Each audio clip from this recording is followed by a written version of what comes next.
नमस्कार मित्रों, आज हम चर्चा करते हैं सिंह राशि का सितंबर माह का राशिफल। 1 सितंबर से 30 सितंबर के मध्य सिंह राशि, सूर्य की जो एक ही राशि होती है सिंह राशि, उस पर हम चर्चा करते हैं। सूर्य एक बहुत बड़ा प्लैनेट है जिसे ज्योतिष में राजा भी कहते हैं, और राजा का क्या तरीका होता है, सारा राजसी स्टाइल होती है। और सूर्य का चिन्ह भी क्या है, सिंह है, मतलब शेर।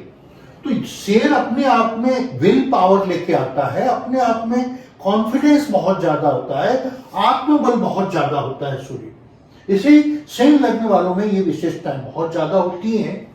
प्लैनेट की पोजीशन देख लेते हैं। यहाँ पे अभी सूर्य और बुध केतु तीनों ही बैठे हुए हैं, और मंगल दूसरे भाव में बैठे हैं, और तीसरे भाव में कुछ भी नहीं है, और 7वें भाव में राहु बैठे हैं, और 8वें भाव में आपके शनि वक्री होके बैठे हैं। 1 सितंबर 2025 को गोचर की पोजीशन है। अब आप कहेंगे गोचर क्या होता है? प्लैनेट्स की पोजीशन हम पत्रिका देखते हैं। पत्रिका देखने के कई तरीके हैं, वैदिक ज्योतिष, जैमिनी, राग किताब, कृष्णमूर्ति पद्धति, नाड़ी ज्योतिष, भृगु नाड़ी, कई तरह के सिस्टम। उसमें सब में सिंह, यहाँ पे हम देखते हैं कि प्लैनेट्स की जो पोजीशन है उसके हिसाब से उसका फलादेश करते हैं। जबकि कृष्णमूर्ति पद्धति में नक्षत्र और नक्षत्र के आगे सबला और उपनक्षत्र से भी हम प्रेडिक्शन करते हैं। तो प्लैनेट की जो करने का जो तरीका है वो क्या है, जन्मकालीन प्लैनेट, आपकी विंशोत्तरी दशा जो सभी ज्यादा चलती है, और आज गोचर कर रहे हैं प्लैनेट। अभी प्लैनेट्स ये चल रहे हैं, प्लैनेट पृथ्वी की धुरी पे इन प्लैनेट्स की स्थिति आज की तारीख में ये है। अब सूर्य की स्थिति का अब हम यहाँ चेंज कैसे होंगे, उसको परिवर्तन को गोचर कैसे कहते हैं। शुक्र यहाँ 15 तारीख को, 15 सितंबर को सिंह राशि में आ जाएंगे, और सूर्य 17 तारीख को मंगल की इसके बुध की राशि कन्या राशि में आ जाएंगे, और बुध उच्चका होकर दूसरे भाव में आ जाएंगे और कन्या राशि में उच्च के हो जाएंगे। यह पोजीशन है, और मंगल तुला राशि में आ जाएंगे। तो इस महीने क्या होगा, सितारों का क्या खेल होगा? सबसे ज्यादा पावरफुल प्लैनेट बनेगा बुध। बुध अपनी उच्च राशि में जा रहा है, तो बुध ज्ञान का कारक, तात्कालिक आईक्यू का कारक है, मार्केटिंग का कारक है, व्यापार का कारक। तो आने वाला महीना व्यापार के लिए बहुत ही लाजवाब है, क्योंकि बुध देव अपनी उच्च राशि में जा रहे हैं। अब हम चर्चा करें कि इसमें बुध यहां चले जाएंगे और अपनी उच्च राशि में चले जाएंगे, सूर्य के साथ बुधादित्य योग बनाएंगे। लेकिन सूर्य की जो पोजीशन है वर्तमान में, यहाँ पे सूर्य बैठे हैं और वो अपने सप्तम भाव को डैमेज कर रहे हैं।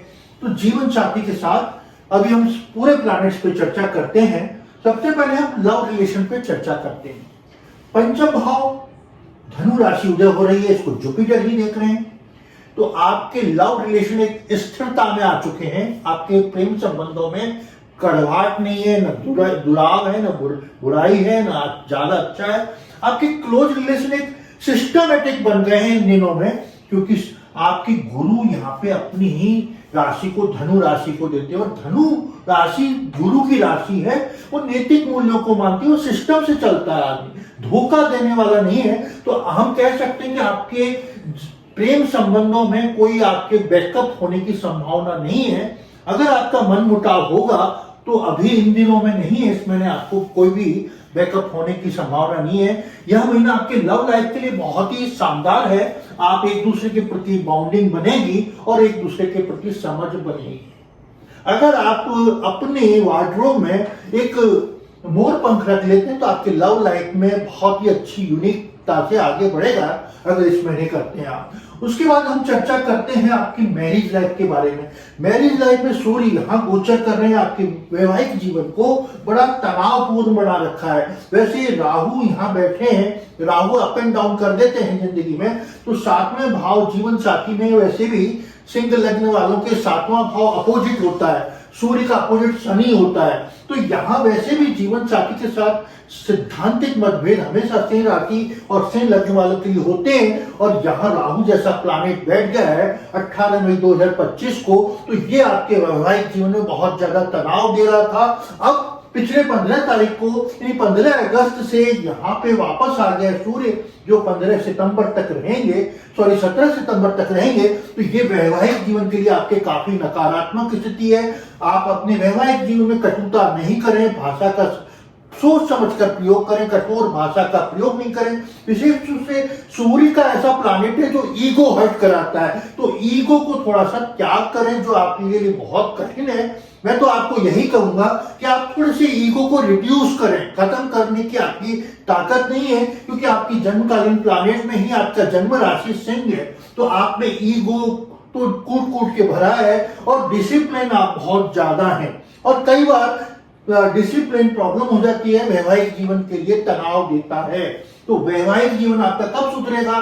17 तारीख को यहां पे आ जाएंगे सूर्यदेव, सेकंड हाउस पे आ जाएंगे, तब आपके वैवाहिक जीवन में थोड़ा शांति आएगी, अनुकूलता आएगी। और शुक्र भी यहां आ जाएंगे, शुक्र आपके 7th हाउस को, अपनी मित्र राशि कुंभ राशि को देखेंगे। तो आपकी 17 तारीख के बाद आपकी वैवाहिक जीवन बहुत ही शानदार हो जाएगा। जो आपके अभी तक रिश्ते खराब चल रहे थे, उससे आपको निजात मिलेगा। हम आगे चर्चा करें आपका करियर के लिए, नौकरी के लिए कैसा रहेगा। वैसे भी सूर्य की जो लग्न है, राशि है, वो अपने आप में सरकारी नौकरी करते हैं या फिर सरकारी क्वार्टर में रहते हैं, सरकार से कोई ना कोई लाभ मिलता रहता है, सरकार से कोई वजीफा मिल गया है, सरकार की कोई सुविधा मिल गई। आजकल जो सरकार की जो बहुत सारी स्कीम्स हैं, तो सरकार बेनिफिट्स देती, बेनिफिशियरी जो स्कीम है वो सबसे ज्यादा सिंह राशि वालों को मिलता है, क्योंकि सरकार से फायदा लेने का ये राशि है। तो आपके नौकरी का भाव, छठा भाव, वहां शनि की राशि उदय हो रही है, और शनि आपके बैठे हैं अष्टम भाव में। लेकिन शनि का यहाँ पे होने के बाद भी आपकी नौकरी यथावत चलती रहेगी, क्योंकि आप डिसिप्लिन है, आपका वर्किंग स्टाइल बहुत ही अच्छा है। तो आपकी नौकरी में इस महीने कोई तरह की प्रॉब्लम्स नहीं है। शुक्र का प्रभाव है आपके 15 दिन तक, तो आप वैसे भी इजीली काम करेंगे, बहुत आपको लग्जरी मिलेगी। तो नौकरी में किसी भी तरह की आपको इस तरह प्रॉब्लम नहीं लगती है, नौकरी आपकी स्मूथ चलेगी। अगर आप कंपटीशन का भाव भी देखें, तो कंपटीशन में जरूर आपको बड़ी सफलता नहीं मिलेगी, कि शुक्र जैसा प्लैनेट आपको देख रहा है नौकरी के भाव को, तो वहां आप थोड़ा इजी हो जाएंगे, थोड़ा लग्जरी ले देंगे, तो आप कंपटीशन में सफल होने की संभावना आपकी नहीं है। 15 तारीख को जब ये शुक्र यहां से यहां आ जाएंगे, तब आप कंपटीशन में सफल होने की स्थिति बनती है आपकी।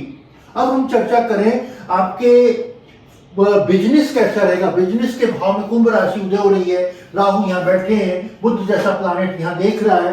तो व्यापार के क्षेत्र में आपको अचानक से बेनिफिट्स होंगे, और अचानक से आपको धन लाभ भी होने की संभावना है। अचानक से आप शेयर मार्केट में भी पैसा डालेंगे तो भी आपका बहुत जल्दी राइज होगा, क्योंकि बुध प्लैनेट आपके यहाँ देख रहा है, जो 15 सितंबर तक यहीं पे ही रहेगा। तो ये बुध का प्रभाव विशेष रूप से सूर्य के साथ आपके सप्तम भाव को, आपके व्यापार को बहुत अच्छा बढ़ा रहा है, व्यापार आपका बहुत अच्छा कर रहा है। लेकिन 15 तारीख के बाद जब बुध यहाँ आ जाएंगे, तो फिर आपकी व्यापार की स्थिति में कुछ प्रॉब्लम्स आएगा। और यहाँ पे जब ये वीनस आ जाएगा, तो कोई राहु का जो भी प्रभाव होगा वो भी नेगेटिव हो जाएगा, और आपके जीवन में कुछ नुकसान व्यापारिक सौदे में हो सकती है। अगर कोई आपको व्यापारिक सौदा बड़ा करना है, तो 15 सितंबर के पहले पहले करें, उसके बाद आपको कोई व्यापारिक सौदे में नुकसान भी हो सकता है। अब हम चर्चा करें आपकी वित्तीय स्थिति कैसी रहेगी सितंबर माह में सिंह राशि वालों के लिए। तो धन के भाव में मंगल बैठे हैं और शनि देख रहे हैं, और यहाँ गुरु बैठे हैं, गुरु जिस भाव में बैठ जाते हैं उस भाव को प्रॉब्लम करते हैं। तो आपकी फाइनेंशियल ग्रोथ काफी टाइम से रुक रही है, पैसा आपका बढ़ नहीं रहा है, क्योंकि अब आपके जब यहाँ पे आएगा सेकंड हाउस पे सूर्य बुध आ जाएंगे, तो बुध अपनी उच्च राशि में आ जाएंगे, तो आपके धन का एकदम से गेन करेगा। जो ये बुध यहाँ 15 तारीख को आएंगे, आपकी जो बिजनेस है या धन अचानक से जो रुका हुआ था पैसा, वो अटका हुआ पैसा आपको मिल जाएगा, और आपके जीवन में थोड़ा आर्थिक फाइनेंशियल ग्रोथ दिख रहा है, और रुका हुआ पैसा मिल रहा है आपको। अब हम आपके स्वास्थ्य की चर्चा करें, क्योंकि हेल्थ के विषय आपसे 15 सितंबर तक यानी 17 सितंबर तक जब सूर्य रहेंगे, आपको सिर में दर्द, आंखों में प्रॉब्लम या हार्ट की प्रॉब्लम आपको रह सकती है, तो टाइम टू टाइम चेकअप कराते रहें, क्योंकि सूर्य जब लग्न से ही गोचर करते हैं तो हार्ट, आंखें और सिर दर्द की प्रॉब्लम्स रह सकती हैं। और विशेष रूप से आपकी जो रीढ़ की हड्डी है उसको भी L2, L4, L5 में भी प्रॉब्लम्स हो सकती हैं। तो स्वास्थ्य का विशेष ख्याल रखें। जब 17 तारीख को यहाँ आ जाएंगे सूर्य, तो आपके स्वास्थ्य में अनुकूलता आएगी। आप सूर्य का आदित्य हृदय स्तोत्र का पाठ करें, जिससे आपके स्वास्थ्य में नकारात्मक स्थिति नहीं बने। उसके बाद हम चर्चा करें आपके स्टूडेंट एजुकेशन का कैसा रहेगा। एजुकेशन के सेक्टर में आपके पंचम भाव, 4th हाउस और 9th हाउस को देखें तो मंगल का प्रभाव 4th और 9th में, मंगल ही आपके शिक्षा का कारक प्लैनेट है। तो आप में जो एनर्जी है, जो आपकी सबसे बड़ी ताकत है एनर्जी की, वही आपकी शिक्षा में सबसे अच्छा रहेगी और आप अच्छे पढ़ाई में मन लगेगा और अपने आप को फोकस करने में बहुत अच्छे हैं। आपकी एनर्जी पूरी यूज होगी और आपको पढ़ाई अच्छी मिलेगी। अब हम चर्चा करें आपका धार्मिक और आध्यात्मिक पक्ष कैसा रहेगा। नवम भाव से देखते हैं, यहाँ मंगल की राशि हो रही है, तो आप इतने धर्म के प्रति लॉयल नहीं है। धर्म के प्रति इस महीने आपको धार्मिकता का इतना अभिशाप वो नहीं है, धर्म के प्रति इतना नहीं है। धर्म के कामों में आपका मन नहीं लगेगा। आप भौतिकवादी जीवन में ज्यादा अपने आप को इन्वॉल्व पाएंगे इस महीने, सितंबर महीने में। अब हम आपकी डिजायर्स की बात करें, गुरु यहाँ से 11th हाउस जो बुध की राशि मिथुन उदय हो रही है, लग्न में बैठी है, तो इसमें ने आपको डिजायर्स फुलफिल होंगी। जो आप डिजायर करेंगे कि ये मेरा व्यापारिक सौदा हो जाए, ये मेरे को प्रेम संबंधों में सफलता मिल जाए, जो आपकी डिजायर्स होगी, ये मेरे को होटल में जाने का मौका मिल जाए, तो ये जो सारी डिजायर्स इसमें आपको फुलफिल करा रहा है, क्योंकि बुध जो इसका स्वामी है वो आपके लग्न में ही बैठा गोचर कर रहा है। तो ये स्थिति आपकी अच्छी है और धन भी आपके लिए इसके लिए अवेलेबल हो जाएगा। जो आपकी डिजायर्स हैं वो फुलफिल होंगी। आपको अब उपाय बताते हैं, सिंह राशि वालों को क्या उपाय करें जिससे उनका पूरा महीना अच्छा जाए। सूर्य को अर्घ्य दें तांबे के पात्र से, और सूर्य को अर्घ्य दें, साथ में आदित्य हृदय स्तोत्र का संडे को जरूर पाठ करें। और संडे का अगर व्रत करते हैं आप हमेशा के लिए, बिना नमक का खाना खाते हैं, तो आपके लिए काफी फायदेमंद रहेगा। सूर्योदय के समय सूर्य को अर्घ्य दें, ये अवश्य ध्यान दें। आपने अभी तक मेरे चैनल को सब्सक्राइब नहीं किया तो प्लीज मेरे चैनल को सब्सक्राइब करें, लाइक करें, बेल आइकॉन को दबाएं। अगर आपको मेरे से व्यक्तिगत परामर्श की आवश्यकता है तो नीचे दिए गए नंबर पे आप मेरे से व्यक्तिगत संपर्क भी कर सकते हैं। नमस्कार।